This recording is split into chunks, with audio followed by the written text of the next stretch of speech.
CM mega quiz എന്ന പേരിൽ കേരളത്തിലെ പൊതുവിദ്യാലയങ്ങളിലെ വിദ്യാർത്ഥികളെ പങ്കെടുപ്പിച്ചുകൊണ്ട് ഒരു വലിയ ക്വിസ് പരമ്പര തന്നെ സംഘടിപ്പിക്കുകയാണ്. ഇതിൽ പ്രധാനമായിട്ടും LDF വികസന പ്രവർത്തനങ്ങളൊക്കെ തന്നെ ഉത്തരം വരുന്ന രീതിയിലാണ് സംഘടിപ്പിക്കുന്നതെന്നാണ് ഇപ്പോൾ ആദ്യ സൂചന പുറത്തു വരുന്നത്. ശരിക്കും ഇതൊരു ഇലക്ഷൻ ക്യാമ്പയിൻ ആണെന്ന് വേണമെങ്കിൽ പറയാം. രാമേന്ദ്ര സാറുണ്ട്, അഹമ്മദ് മാഷുണ്ട്, എങ്ങനെ വിലയിരുത്താൻ സാറേ? ഇത് സ്കൂൾ കോളേജ് വിദ്യാർത്ഥികൾക്കുള്ള ചീഫ് മിനിസ്റ്റേഴ്സ് മെഗാ ക്വിസ് എന്ന് പറഞ്ഞാണ്. അതിൻ്റെ പ്രാഥമിക റൗണ്ട് ആണ് ഇപ്പോൾ തുടങ്ങിയിരിക്കുന്നത്.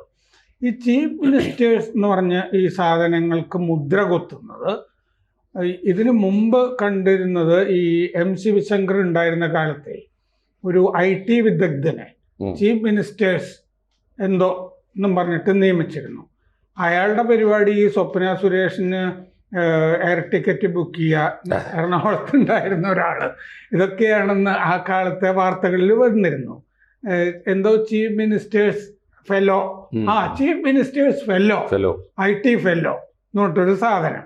ഇപ്പോൾ പലതും ചീഫ് മിനിസ്റ്ററിൻ്റെ പേരിലാക്കി CMs എന്ന് പറഞ്ഞ് മാറ്റി വരുന്നതായിട്ട്. ഇത് കാണുമ്പോൾ എനിക്ക് പെട്ടെന്ന് ഓർമ്മ വരുന്നത് ഈ ചൈനയിലെ വിദ്യാർത്ഥികൾക്കൊക്കെ ഭയങ്കരമായൊരു ദുരിതമുണ്ട്. എന്താണെന്ന് വെച്ചാൽ അവർ സ്കൂളിൽ പഠിക്കാൻ പോകുമ്പോൾ ഓരോ പ്രശ്നത്തിനും പറ്റി ഈ ഷീ ജിൻപിങ് എന്ത് പറഞ്ഞിരിക്കുന്നു എന്നുള്ളതൊക്കെയാണ് സിലബസിൽ ഉൾപ്പെടുത്തിയിരിക്കുന്നത്. പണ്ട് മാവോ പറഞ്ഞതൊക്കെയാണ് പഠിക്കേണ്ടിയിരുന്നത്. ഇപ്പൊ ഷീ ജിൻപിങ് പറഞ്ഞത് ഒക്കെ അവര് എന്തൊരു നിർഭാഗ്യവാന്മാരാണല്ലേ. അപ്പൊ ഇതിൻ്റെ അകത്ത് ഈ ക്വിസിലെ വന്നിരിക്കുന്ന ചോദ്യം ഒന്ന്, ഇന്ത്യയിൽ ആദ്യമായി അതിദാരിദ്ര്യമുക്തമായ സംസ്ഥാനം കേരളമാണ്. ഒരു പ്രസ്താവന. അത് കഴിഞ്ഞ് 2025 നവംബർ 1 ഈ പ്രഖ്യാപനം നടത്തിയത് ആര്? ക്വിസിലെ ചോദ്യമാണ്. അപ്പൊ പിണറായി വിജയൻ അല്ലാതെ ഉത്തരം വേറെ മറ്റേ അരലേക്കർ എന്നൊന്നും പറയാൻ പറ്റില്ലല്ലോ. മാത്രമല്ല അതിൻ്റെ അകത്ത് പറഞ്ഞിരിക്കുകയാണെ അതിദാരിദ്ര്യമുക്തമായ സംസ്ഥാനം കേരളമാണെന്ന്.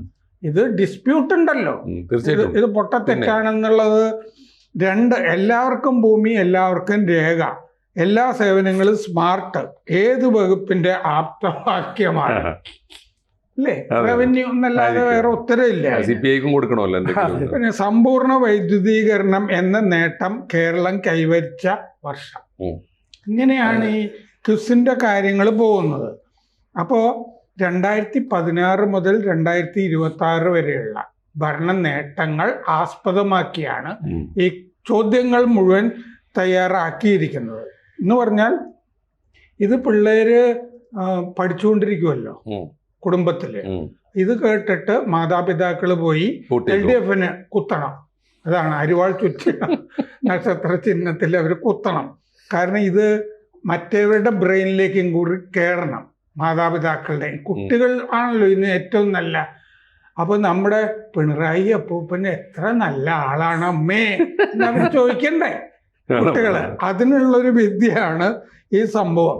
Chief minister's mega quiz. ഇത് ചീഫ് മിനിസ്റ്റേഴ്സ് മെഗാ ബഫൂണറി എന്നുള്ള അവസ്ഥയിലേക്കാണ് ഇതിപ്പോ പോയിരിക്കുന്നത്. ദയനീയമാണ് സ്ഥിതി. ഇത് എന്തൊരു പരിഹാസ്യമാണ്, ആലോചിച്ച് നോക്കൂ. ഇനിയിപ്പോ ഇങ്ങനെ ഒരു ക്വിസ് ഒരു ഗവൺമെന്റ്, ഒന്നിപ്പോൾ ഈ CM എന്ന് പറയുന്നത് എനിക്ക് തോന്നുന്നു ഇദ്ദേഹത്തെ ബാധിച്ചിരിക്കുന്ന ഒരു വല്ലാത്ത പ്രേതം നരേന്ദ്രമോദിയാണ്. മോദിയുടെ PM എന്ന പേരുള്ള ഒരുപാട് പ്രോജക്റ്റുകൾ ഇന്ത്യയിൽ ലോകോത്തരമായി തീർന്നല്ലോ. അത് വലിയ തോതിൽ സ്വീകരിക്കപ്പെടുന്നുണ്ട്. അതിനോട് പുറംതിരിഞ്ഞ് നിൽക്കാൻ കേരളം ശ്രമിക്കുന്നുണ്ട്. അപ്പോൾ PMന് പകരം ഒരു CM വെച്ചിട്ട് അങ്ങനെയാണ് ഇന്ത്യക്ക് ബദലൊരു കേരളം ഉണ്ടാക്കാനാണ് ഇദ്ദേഹം പല കാര്യങ്ങളും ശ്രമിച്ചത്. അപ്പോൾ അത്തരത്തിലൊരു മനസ്സുണ്ടാവാം. പിന്നെ ചില സംസ്ഥാനങ്ങളിൽ മുഖ്യമന്ത്രിമാരുടെ പേരിൽ ആകർഷകമായ പദ്ധതികൾ നടപ്പാക്കുന്നുണ്ട്. ഇതുവരെ ഒന്നും ചെയ്യാൻ പറ്റാത്തതുകൊണ്ട് ഇപ്പോൾ തെരഞ്ഞെടുപ്പിന്റെ തലേന്നെങ്കിലും എന്തെങ്കിലും ഒന്ന് CM എന്ന പേരിൽ നടക്കട്ടെ എന്ന് വിചാരിക്കുന്നുണ്ടാവും. 2, മൂന്നാമത്തെ കാര്യം, ഇങ്ങനെ ഒരു ക്വിസ് നടത്തുന്നുണ്ടെങ്കിൽ ഒരു ഗവൺമെന്റ് 5 കൊല്ലം കൊണ്ട് നടപ്പാക്കുന്ന വികസന പ്രവർത്തനങ്ങളുടെയും ഭരണപരിഷ്കാരങ്ങളുടെയും അടിസ്ഥാനത്തിൽ ഒരു ക്വിസ് നടത്താൻ പദ്ധതി ഉണ്ടെങ്കിൽ ആ ഗവൺമെന്റിന്റെ അധികാരം ഏൽക്കുന്ന ദിവസം പ്രഖ്യാപിക്കണം. എന്നാൽ ഒരു ഗുണമുണ്ടെങ്കിലും ഉണ്ട്. ഏറ്റവും ചുരുങ്ങിയത് നമ്മുടെ കുട്ടികൾ ഡെയിലി പത്രമെങ്കിലും വായിക്കുമായിരുന്നു. താല്പര്യമുള്ള കുട്ടികൾ ഇത് നോക്കി വെക്കാനും കട്ടിങ്സ് എടുത്തു വെച്ചും പ്രധാന പ്രോഗ്രാംസ് ഒക്കെ പഠിക്കുമായിരുന്നു. നല്ലത്. അതെങ്ങനെയാണ് ദേശാഭിമാനി വായിക്കണ്ടേ? എന്ത് ഞാൻ പറയുന്നത്, അറ്റ്ലീസ്റ്റ് കുട്ടികൾക്ക് ഇപ്പോഴത്തെ ഒരു പ്രശ്നം അറിയാലോ സാറിന്, പത്രം ആളുകൾക്ക് ആവശ്യമില്ല, കുട്ടികൾക്ക് ഒട്ടും വായിക്കുന്നില്ല. നമ്മളെന്നും മക്കൾ പത്രം വായിക്കുന്നില്ല. അപ്പോൾ കുട്ടികളെ ആ തരത്തിലൊരു ഈ ദൈനംദിന പൊതുവിജ്ഞാനീയത്തിലേക്ക് കുട്ടികളെ ആകർഷിക്കാനായിരുന്നെങ്കിൽ ഇത് പ്രഖ്യാപിക്കേണ്ടിയിരുന്നത് ഇവരുടെ നയപ്രഖ്യാപനത്തോടൊപ്പമാണ്. അതുണ്ടായിട്ടില്ല. തെരഞ്ഞെടുപ്പിന്റെ തലേന്ന് ഇപ്പോൾ സാറ് പറഞ്ഞ ഉദ്ദേശം വളരെ വളരെ സിമ്പിളാണ്, സിമ്പിൾ ആൻഡ് സ്ട്രെയിറ്റ് ആണ്. വളരെ ഇത്രയേ ഉള്ളൂ. കുട്ടികൾ ഇതിങ്ങനെ പരീക്ഷയ്ക്ക് വേണ്ടി കാണാപ്പാഠം പഠിച്ച് 5 ലക്ഷം റുപ്യ സമ്മാനമുണ്ട്, വലിയ സമ്മാനമാണ്. അതിനു വേണ്ടി പഠിച്ചുണ്ടാക്കാൻ വേണ്ടി ഇത് സകല ഫയലുകളും നോക്കി പഠിച്ചുകൊണ്ടിരിക്കുമ്പോൾ ഇതിലെല്ലാത്തിലും ഒരു മന്ത്രം പോലെ മുഖ്യമന്ത്രിയുണ്ട്, പിണറായി വിജയൻ ഉണ്ടാവും, പദ്ധതി കേരള ഗവൺമെന്റിൻ്റെതാണ്, ആ വകുപ്പാണ് ഈ വകുപ്പാണ്. ഇത് കേട്ട് കേട്ട് അച്ഛനും അമ്മയും പോയി വോട്ട് ചെയ്യുമെന്നാണ് ഈ മരമണ്ടന്മാർ പ്രതീക്ഷിക്കുന്നത്. ഇതാണ് ഇതിൻ്റെ ഒരു വലിയ അപകടം. ഇനി ഇങ്ങനൊരു പരീക്ഷ ഇനിയിപ്പോൾ ഇതല്ലാന്ന് വിചാരിച്ചോളൂ, ഈ പരീക്ഷ നടത്തേണ്ടതുണ്ട്, അല്ലെങ്കിൽ മുഖ്യമന്ത്രിയുടെ പേരിൽ നമ്മുടെ നാട്ടിലെ മിടുക്കന്മാർക്ക് ഒരു സമ്മാനം ഏർപ്പെടുത്തണമെന്നാണ് ആഗ്രഹമെങ്കിൽ അതിനൊരു തുടക്കം, ചരിത്രത്തിൽ ആദ്യമായി അങ്ങനെ ഒരു തുടക്കം പിണറായി വിജയൻ തുടങ്ങുന്നു എന്ന് വിചാരിക്കുക. അങ്ങനെയാണെങ്കിൽ ഇപ്പൊ നമ്മൾ KAS കൊണ്ടുവന്നില്ലേ, IASന് ബദലായി KAS അല്ലെങ്കിൽ IASന്റെ ഭാഗമായി, അതുപോലെ എന്തെങ്കിലും പുതുതായിട്ട് തുടങ്ങുകയാണെങ്കിൽ എന്താ ചെയ്യേണ്ടത്? വിദ്യാഭ്യാസത്തിൽ ഒരു പുതിയ സംസ്കാരം ഉണ്ടാക്കുക. മാറി മാറി വരുന്ന കേരളത്തിന്റെ സാമൂഹ്യ സ്ഥിതിയെക്കുറിച്ച്, നമ്മുടെ സാമൂഹ്യ പ്രശ്നങ്ങളെക്കുറിച്ച്, നമ്മൾ നേരിടുന്ന ക്രൈസിസ്, നമ്മൾ നേരിടുന്ന വെല്ലുവിളികൾ, അപ്പോൾ അങ്ങനെ ഒന്നിനെക്കുറിച്ചുള്ള അവയർനെസ്, ഒരു കേരള ബോധവൽക്കരണ വിജ്ഞാനീയ പരിപാടിയോ പദ്ധതിയോ ഒക്കെ ആണെങ്കിൽ അതിൻ്റെ നിലവാരം വേറൊരു നിലവാരത്തിലേക്ക് പോകുമായിരുന്നു. കേരളത്തിൻ്റെ അടിസ്ഥാന പ്രശ്നങ്ങൾ, കേരളത്തിൻ്റെ ഓരോ മണ്ഡലത്തിലെയും സാമൂഹ്യ ശാസ്ത്രം, ഈ ഭൗതിക ശാസ്ത്രം, സയൻസ്, ചരിത്രം, സംസ്കാരം, ഹ്യൂമാനിറ്റീസ്, ഇങ്ങനെ തുടങ്ങിയ ഒരുപാട് പ്രശ്നങ്ങൾ ചർച്ച ചെയ്തുകൊണ്ട് വളരെ ഗൗരവമുള്ള നിലവാരമുള്ള ഒരു ചോദ്യാവലി ഉണ്ടാക്കിയിട്ട് കോളേജിന്റെ നിലവാരത്തിൽ. അങ്ങനെയൊന്നും അല്ല മാഷെ, പിണറായി വിജയൻ ജനിച്ചത് എവിടെ? ഇങ്ങനെയൊക്കെയല്ലേ ഈ ചോദ്യത്തിന്റെ ദയനീയമായിരിക്കും. അപ്പൊ അങ്ങനെ ചോദിച്ചാൽ തന്നെ ഇത് ധർമ്മടം എഴുതുന്ന കുട്ടികളുണ്ടാവും. ഇത് അപ്പൊ ഞാൻ പറയുന്നത് ഇത്രയേ ഉള്ളൂ. ഒരു അധ്യാപകൻ എന്ന നിലയിൽ എനിക്ക് തോന്നുന്ന ആദ്യത്തെ കാര്യം ഇതാണ്: കുട്ടികളുടെ നിലവാരം ഉയർത്താനും ഒരു പുതിയ കീഴ്വഴക്കം കേരളത്തിലെ വിദ്യാഭ്യാസ രംഗത്ത് കൊണ്ടുവരാനും ആണെങ്കിൽ നമ്മുടെ വിജ്ഞാന പരീക്ഷകൾ പലതും നടക്കുന്നുണ്ട്. അറിയാലോ, ഗ്രന്ഥശാലാ സംഘത്തിന്റെ വായനാ മത്സരം പോലുള്ള വിജ്ഞാന പരീക്ഷയുണ്ട്, യുറീക്ക വിജ്ഞാന പരീക്ഷയുണ്ട്, ശാസ്ത്ര സാഹിത്യ പരിഷത്ത് നടത്തുന്നത്. അങ്ങനെ പലരും നടത്തുന്നുണ്ട്, നടത്തിക്കൊള്ളട്ടെ. ഇനി അതിനെയൊക്കെ വെല്ലുന്ന തരത്തിലുള്ള ഇതിനെല്ലാം കോർഡിനേറ്റ് ചെയ്തുകൊണ്ട് ഇതിന്റെ ഒരു സൂപ്പർ പരീക്ഷയായി തീരാവുന്ന, ഇപ്പോൾ യുറീക്ക വിജ്ഞാന പരീക്ഷ പാസ്സാകുന്ന കുട്ടിയോട് പറയാം, നീ നാളെ CMSന്റെ വിജ്ഞാന പരീക്ഷയ്ക്ക് പോകണം. ഒരുപാട് പരീക്ഷകൾ അങ്ങനെയുണ്ട്. അപ്പോൾ ഈ NMSന്റെ പരീക്ഷയുണ്ട്, പല പരീക്ഷകളും ഞങ്ങൾ കുട്ടികൾക്ക് കൊടുക്കുന്നത്. ആ പരീക്ഷകളുടെയൊക്കെ ഒരു അപ്പൻ പരീക്ഷയായിട്ട് ഒരു ഉയർന്ന പരീക്ഷ, CMS പരീക്ഷ പാസ്സായ കുട്ടി അവൻ മിടുക്കനായിരിക്കും എന്ന് പറയുന്ന ഒരു ടാലൻറ്റ് ടെസ്റ്റ് പോലെ ഒരു സാധനം ആയിരുന്നെങ്കിൽ ചെയ്യേണ്ടത് വളരെ ജനറലായ പുതിയ ലോകത്തിൻ്റെ അവബോധം ഉണ്ടാക്കുന്ന, പുതിയ ലോകം, പുതിയ ഇന്ത്യ, പുതിയ കേരളം എവിടെ നിൽക്കുന്നു എന്നതിനെക്കുറിച്ചുള്ള എല്ലാ മേഖലയെക്കുറിച്ചും സമഗ്രമായ ചോദ്യാവലി തയ്യാറാക്കി നിലവാരമുള്ളൊരു പരീക്ഷ കോളേജിന്, ഹൈസ്കൂളിന് വേണമെങ്കിൽ ഹയർ സെക്കൻഡറിക്ക് വേറെ നടത്താം, പ്രാഥമിക ലൈനിൽ നടത്താം. എന്നിട്ട് അങ്ങനെ ഒരു മാതൃകയാണ് സൃഷ്ടിച്ചതെങ്കിൽ ഇത് പരിഹാസ്യമാവില്ല. ഇവർക്ക് എന്താണ് വിജ്ഞാനം എന്ന് പറഞ്ഞാൽ? വിജ്ഞാനം എന്നാൽ സാറിന് അറിയുമെന്നറിയില്ല. ഈ ഗ്രന്ഥശാലാ സംഘത്തിൻ്റെ മത്സര പരീക്ഷയുണ്ട്, വായനാ മത്സരം. ആ മത്സരത്തിൽ പുസ്തകങ്ങൾ മുൻകൂട്ടി തീരുമാനിക്കും. ഒരു കൊല്ലത്തെ പുസ്തകത്തിൻ്റെ പട്ടിക കണ്ട് ഞാൻ ഞെട്ടിപ്പോയി. ആ കൊല്ലത്തെ പ്രധാനപ്പെട്ട ഗ്രന്ഥകർത്താവ് ആരാന്നറിയോ? പിണറായി വിജയൻ. എന്താ കാര്യം എന്നറിയോ? 2 കാര്യങ്ങൾ അപകടം. ഒരു വരി തെറ്റുകൂടാതെ എഴുതാൻ ഈ മനുഷ്യനെ അറിഞ്ഞുകൂടാ, ഉച്ചാരണ ശുദ്ധിയോടെ പറയാനും അറിഞ്ഞുകൂടാ. അതുകൊണ്ട് തന്നെ അദ്ദേഹം എഴുതുന്ന ഒരു വരി പോലും അദ്ദേഹത്തിൻ്റെതല്ല, നമ്മുടെ നികുതി പണം കൊണ്ട് ശമ്പളം കൊടുത്ത്. പിണറായി വിജയൻ ബുദ്ധിജീവിയാണെന്ന് ശത്രുക്കൾ പോലും ആരോപിച്ചിട്ടില്ല. ഇല്ലല്ല, തീർച്ചയായിട്ടും ശത്രുക്കൾ പോലും അതിന് ധൈര്യപ്പെടില്ല. അപ്പം ഞാൻ പറയുന്നത് ഇത്രയേ ഉള്ളൂ: ഏതോ ഉദ്യോഗസ്ഥന്മാർ, പാവങ്ങൾ, ശമ്പളം വാങ്ങിച്ചിട്ട് മുഖ്യമന്ത്രിക്ക് എഴുതി കൊടുക്കുന്ന പ്രസംഗങ്ങൾ സമാഹരിച്ചിട്ട് ഒരു പുസ്തകമാക്കുക, എന്നിട്ട് അത് പിണറായി വിജയന്റെ പുസ്തകമാക്കുക. അത് പിണറായി വിജയന്റെ ഗ്രന്ഥങ്ങളുടെ പട്ടികയിൽ കുട്ടികൾക്ക് മലയാളത്തിലെ മഹത്തായ ഗ്രന്ഥങ്ങൾ വായിച്ചിട്ട് എഴുതാനുള്ള പരീക്ഷയ്ക്ക് കൊടുക്കുക.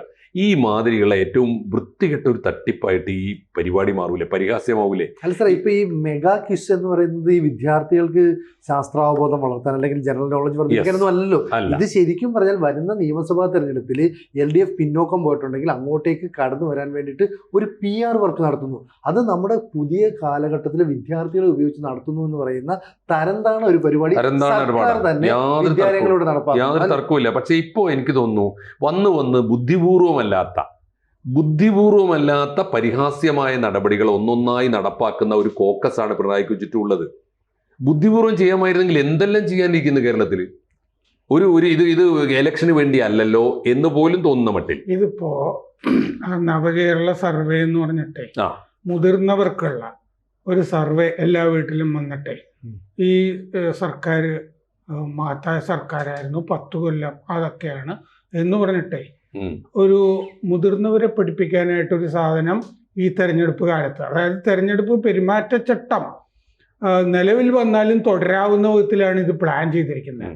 ഈ ക്വിസും തെരഞ്ഞെടുപ്പ് 2 മാസം മുമ്പാണല്ലോ തുടങ്ങിയത്. ഇതെല്ലാം പെരുമാറ്റച്ചട്ടം വന്നാൽ പോലും നടത്താവുന്ന വിധത്തിൽ ആവിഷ്കരിച്ചിരിക്കുകയാണ്. ഇത് ബുദ്ധിയില്ലാതെ തുടങ്ങിയതാന്ന് പറയാൻ പറ്റുമോ? അല്ല, ബുദ്ധിയുള്ളത് PR ടീമിനാണ്. അതായത് ഈ ഇടതുപക്ഷത്തോടൊപ്പം നിൽക്കുന്ന, പിണറായി വിജയനോടൊപ്പം നിൽക്കുന്ന ഒരു PR ടീം. അവർ വളരെ കൃത്യമായിട്ട് അജണ്ടകൾ മുമ്പോട്ട് വെച്ചിട്ട് അത് പ്രചരിപ്പിക്കണം. മാധ്യമങ്ങളിലൂടെ, ചിത്രങ്ങളിലൂടെ, വീഡിയോകളിലൂടെ ഒക്കെ പ്രചരിപ്പിക്കുക. ഇതാണ് CPM. ഇദ്ദേഹം കഴിഞ്ഞ സമ്മേളന കാലത്ത് പറഞ്ഞിരുന്നു അത്രേ, അവസാനത്തെ 6 മാസത്തേക്ക് വെച്ചിരിക്കുന്ന കുറെ ജനപ്രിയ പദ്ധതികളുണ്ട്. എന്നിട്ട് പരമപുച്ഛത്തോടെ ജനങ്ങളെ കുറിച്ച് പറഞ്ഞു അത്രേ, അവസാന നാളുകളിൽ നാക്കിൻ തുമ്പത്ത് എന്തെങ്കിലും വെച്ചു കൊടുത്താൽ മതി, ബാക്കിയല്ല ഇപ്പോഴത്തെ ഈ ക്യാമ്പയിനൊക്കെ ഇവരൊക്കെ മറന്നോളും. അത് അനുകൂലമാക്കി എടുക്കാൻ, മാധ്യമങ്ങളെ മാറ്റിയെടുക്കാനുമുള്ള ഏജൻസി നമ്മൾ ഏർപ്പാടാക്കിയിട്ടുണ്ട്. അതാണ് ഇപ്പോൾ നടക്കുന്നത്. അത് എന്നും ഈ ജനങ്ങളെ പറ്റിക്കാൻ പറ്റും, അത്ര പൊട്ടന്മാരാണ് മലയാളി എന്ന് ഒരു ചായക്കോപ്പ ഇന്നലെ കണ്ടില്ലേ? അപ്പൊ ഈ പരിപാടി മുഴുവൻ ചായക്കോപ്പയിലെ കൊടുങ്കാറ്റായിട്ട് മാറുമോ എന്ന് നോക്കാം. തീർച്ചയായിട്ടും അതിലപ്പുറത്തേക്ക് ഒരു ആയുസും ഇതിന് ഞാൻ കാണുന്നില്ല. നമ്മുടെ നികുതി പണത്തിൽ നിന്ന് കുറെ കാശ് പോയി കിട്ടും എന്നതൊഴിച്ചാൽ വേറെ ഒന്നും സംഭവിക്കാനിടയില്ല. യാതൊരു ഗുണവും, മാത്രമല്ല ഗുണത്തിലേറെ ദോഷമാണിത് ഇതുകൊണ്ടുണ്ടാവുക. ജനങ്ങൾ പരിഹാസത്തോടെ, കൊച്ചു കുട്ടികൾ പോലും ഇതിനെ പരിഹാസത്തോടെ തള്ളിക്കളയുള്ളൂ. പ്രേക്ഷകരോട് ഒരു അഭ്യർത്ഥനയുണ്ട്. ABC-ക്ക് ഒരു ഹിന്ദി ചാനൽ കൂടിയുണ്ട്. അത് കേരളത്തിന് മാത്രമല്ല, ABC ഭാരതത്തിന് തന്നെ ഒരു ജാലകമാകണം എന്ന ആഗ്രഹത്തിൽ നമ്മൾ കുറച്ചു കാലമായി ഈ ഹിന്ദി ചാനൽ തുടങ്ങിയിട്ട് നന്നായിട്ട് പോകുന്നു. അതും സബ്സ്ക്രൈബ് ചെയ്യുക. കൂടുതൽ വാർത്തകളും വിശേഷങ്ങളും നിങ്ങളിലേക്ക് എത്താൻ ABC മലയാളം സബ്സ്ക്രൈബ് ചെയ്യുക, ബെൽ ബട്ടണും അമർത്തുക.